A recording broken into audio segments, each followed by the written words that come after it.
friends and students, welcome to the today's session on welded joints, eccentric load in the plane of the welds. In this session, we are going to see how to design weld joint when subjected to eccentric load. Learning objectives of today's session. After this session, you will able to know the design of eccentrically loaded welded joint. That means during this session, we are going to learn how to design a welded joints subjected to eccentric load and their analysis. Eccentric load in the plane of the weld. When we are going to say the weld is subjected to eccentric load, so you will find here, let us consider this figure. Here the two parts, this is part 1 and this is part 2. These two parts are joined here by this welding, and two welds are used here. W1 is the weld 1 and weld 2. Again you will find this part 1 which is subjected to load here P, and here line of action of this load P which is not at the CG of the weld, and that's why if this line of action of forces is not passing through the centroid of the section, then we can say the load may be eccentric load. And if the welded joint is subjected to such a type of load, then how to design the welds? How to design the weld means we are going to find out the dimension of the weld, that means throat or weld thickness and length of the weld which is required to weld these two parts or two components. And when this plate or a component subjected to eccentric load, that time because of this load or eccentric load, the primary shear stresses are going to induce in it. Again second, because of this eccentric load, couple which is going to act, and to resist that couple again secondary shear stresses are going to induce in it. That means while designing it, our main focus is to find out primary shear stresses because of direct this load and secondary shear stresses because of the couple. We will see how it is going to happen. Now look at the figure 1 here. You will find again it is part 1, again this is part 2. Here this part 1 and part 2 which is joined by here welded joint, and two welds are used, that is weld 1 and weld 2. These are horizontal weld, two welds are used here.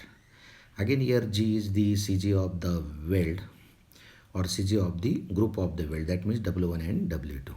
Again here this part 1 here, load which is subjected at a distance of E. P is the load which is eccentric load at a distance of E. And because of this load P, what is going to happen? Direct shear stresses or primary stresses are going to induce in it. And because of this force P, again, there may be, because of this load, there may be possibility of couple, or you can say P into E because of this couple which acts at the CG. And because of that, the secondary shear stresses are going to induce in it. That means while this is the case, but how to make it a simple one, for that purpose in applied mechanics or according to principle of statics, to make this analysis simple, we can replace this load P by passing this force through the centroid axis here G, and second, and the couple which acts at the welded joint, or you can say the component. And for that purpose, look at this. According to the principle of statics, parallel force through the centroidal axis, this force P which is at a distance of E, which is replaced by the force P which is acting at CG. That means his position is changed and it is shown here according to principle of statics. That means this force P can be replaced by equal and similarly directed force P which is acting through the CG along with the couple lying in the same plane. Couple means M means P into E. That means this, the condition which is equivalence with this condition according to the principle of static. That means what we have done, this load which is replaced here at CG and again along with this couple in the same plane which is acting, which is shown here. This case is equivalence with this case. And again, because of this force P which is acting at the CG and the couple which is lying in the same plane, because of this, what is going to happen? Primary shear stress and secondary shear stresses are going to induce in it. How these stresses are going to induce in it, we will see in analysis.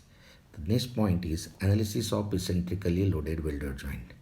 I have referred the same diagram here, diagram which is shown in earlier slide here, this slide. So you will find here eccentric load here, P is replaced or is positioned at the CG and they couple in the same plane. Now what we have to do, because of this, now I am separating here this force P which is at the CG, so you will find is equal to this figure or is equal to only this force P at the CG plus this couple which is lying in the same plane which is shown here. That means we can use this diagram in this way also. The position of P is shown here and couple shown in here. Because why? The effect of these forces and couple are treated separately to make the analysis simple and to find out the stresses induced because of this force P and because of this couple M. That's why we have to make it separate one. Try to understand. That's why this is case 1 and this is case 2. And adding this, you will get the same effect here in analysis. Now look at this. Because of now here this first case here, when load P which is at the CG, because of this in this weld W1 and W2, G is the CG or CG of the all groups of the weld. Because of this P which is acting here, the primary shear stress which is induced in the weld, that is in W1 and W2. Now here which is shown here, look at this. Because of this force P, primary shear stress tau 1 which is gets induced here or develop and which is shown and is vertically upward direction opposite to the P. This is tau 1. Now how to calculate the magnitude of tau 1? You will get force upon area. Force means this P, A means area of the weld. Now suppose, now let us consider L is the length of the weld and here this is the throat or thickness, you can say the T. So you will get T into L is the area of weld 1 and T into L area of the weld 2. Both are same in this case. And you can add it, you will get the total area and then you will get tau is equal to P upon A. This is for the tau 1 is the primary shear stress because of the this force which is acting at the CG. Now here in second case you will find the couple which is lying in the same plane. Because of this couple, what is going to happen? You will find in the weld here secondary shear stress, that is tau 2 gets induced. Look at this, couple acts in this way. To resist this couple, secondary shear stresses are induced in it, and that we have to find out, that is tau 2, the magnitude of tau 2. Again you will find, if you are joining these lines, you will find the which is perpendicular or line joining this G and the end of this weld, you will find it's at 90 degree or right angle. So you will find here, I have shown all the tau 2s at the four corners here. So how to find out the magnitude of tau 2? So what you have to do? The tau 2 is equal to M into R by J. Now here R, M is the couple, that is P into E. What is the R? R means the distance farthest. Generally what we have to do, where we will get the maximum, because of this the couple maximum stress gets induced in it, that is shear stress. Generally we are considering here farthest point, this G to this distance you can consider the R.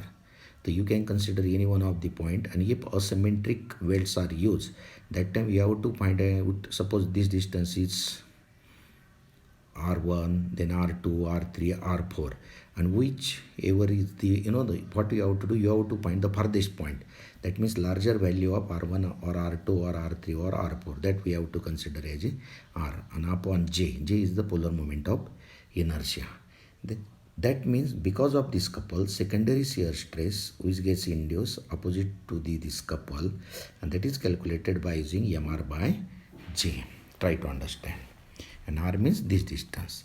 Then again important thing, if we are going to add this primary stress is tau 1, secondary stress is tau 2, you will get the resultant stress. But again here, how to find out it? The here I have drawn one diagram which is showing the superimposition of superimposing the tau 1 and tau 2. So you will find tau 1 because of the direct load, that is P upon area, which is shown upward direction opposite to the P. Then tau 2 you can consider any one case. Suppose this is tau 2.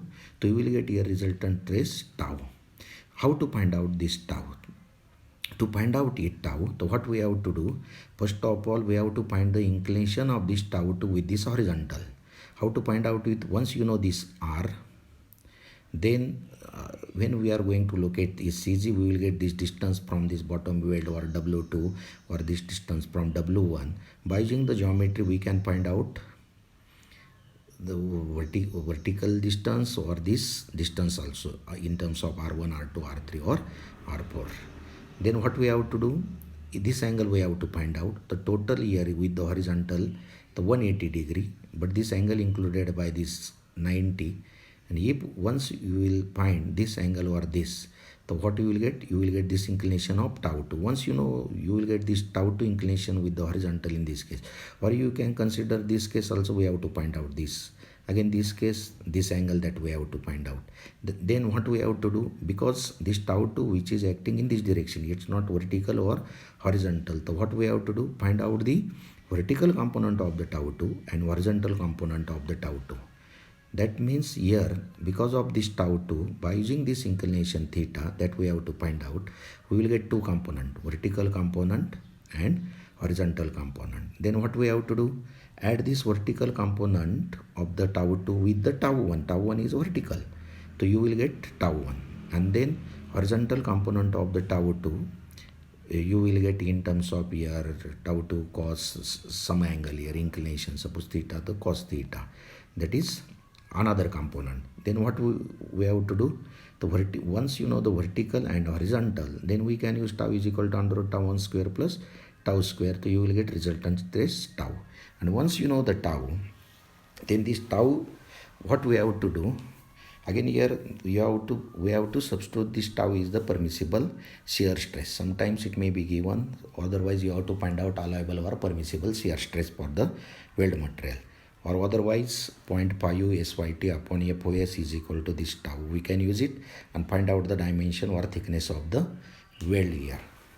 So in this way, we can carry out the analysis of the problem. It's okay, we can easily find out the tau or resultant stress as I have told during this discussion. But in this case in tau, what is J? J is the polar moment of inertia. How to find out this polar moment of inertia is an important thing. And for that purpose, let us see here. Important thing, how to find out polar moment of inertia of the weld. Now let us consider one weld here, that is W1. It is at a distance of R1 from the CG of the old welds. Then this is x-axis, this is y-axis, L is the length of the weld, T is the weld thickness. Again this W1 is having the CG or is positioned as G1. So what we have to do? To find out the value of capital J polar moment of inertia, first of all we have to find out the polar moment of inertia for this weld 1, then weld 2, that is J1, J2, and then at the last we have to add it to get the capital J, that is polar moment of inertia. Now suppose this, for this weld, what you will get here? That means we have to find out JG1. And JG1 means moment of inertia of the weld about G1, that we have to find out. And for that purpose, what we have to do? JG1 is equal to IXX plus IYY. So first of all find out IXX. IXX, what you will get here? Along this x-axis you will get LT cube by 12, but thickness is very small in this case. And about Y, how to find out IYY? TL cube by 12. Then we can add it, JG1, that means moment of inertia of the weld about G1 is equal to IXX plus IY. But value of here IXS, in this case T cube, thickness, this T is very small. That's why this term we are going to neglect, that means IXX. So what you will get? JG1 is equal to IYI. correct? And therefore, Jg1 is equal to TL cube by 12. That is moment of inertia of the weld about G1. But what we have to do, or I have written here AL square by 12. How? Why AL square? The T into L is the A, and the remaining L square here, the AL square by 12. So what we have to, this is about the moment of inertia of the weld about the G1. But what we have to do, we have to find out the J polar moment of inertia of the weld here. So for that purpose, so what we are going to do, we have to use the parallel axis theorem to find out polar moment of inertia about an axis passing through the G. So for that purpose, look at this. We have to find out here. It is at a distance of R1. Correct? Then how to find out? So by using the parallel axis theorem. And according to this parallel axis theorem, so what we have to do? Jg is equal to Jg1 plus AR square, or AR square. R means, or here R means R1 now here. You can substitute the distance between the G1 and G2 in case of parallel axis theorem. So we are going to substitute here Jg is equal to Jg1 plus AR1 square. Again here I have written here Jg is equal to A in bracket. A means Jg1 means AL square by 12. I have already written here Jg1 AL square by 12. Substitute this value plus AR1 square. Take A common. You will get here inside remaining terms, that is L square by 12 plus R1 square. That is Jg. This is for only one weld. If in problem, now suppose look at this. In this case, there are two welds, weld 1 and weld 2. Sometimes, the two components or parts may be joined by using another weld here, 3, then another weld here, 4. In this way, if number of welds are going to increase or two parts are joined, that time what we have to do? We have to find out the polar moment of inertia of all that welds. You will get in terms of J1 plus J2 plus J3 plus J4. Then resultant polar moment of inertia that we have to use by adding it. So you will get J is equal to J1 plus J2 plus J3. Now in this case, suppose the case we have considered here, you will find two welds, W1 and W2. That means what we have to do? Once you will get G here, this is for one weld. Similarly, now here in this figure, you will find both welds are same, having same shape and dimension. That's why we can directly multiply by here this Jg 2 times this equation. So you will get direct J. And once you will get this J, you can substitute here to get the value of secondary shear stress tau.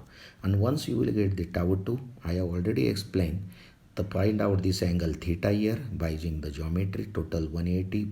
Here you have to take these distances of R1, R2, R3, find out this, and you will get this angle theta resolved into two components, vertical and horizontal. Vertical component of tau 2 add in tau 1, then horizontal you can use here tau 2, you will get resultant shear stress, that is tau. And by using permissible value of this tau, so we can easily find out the dimensions of the weld.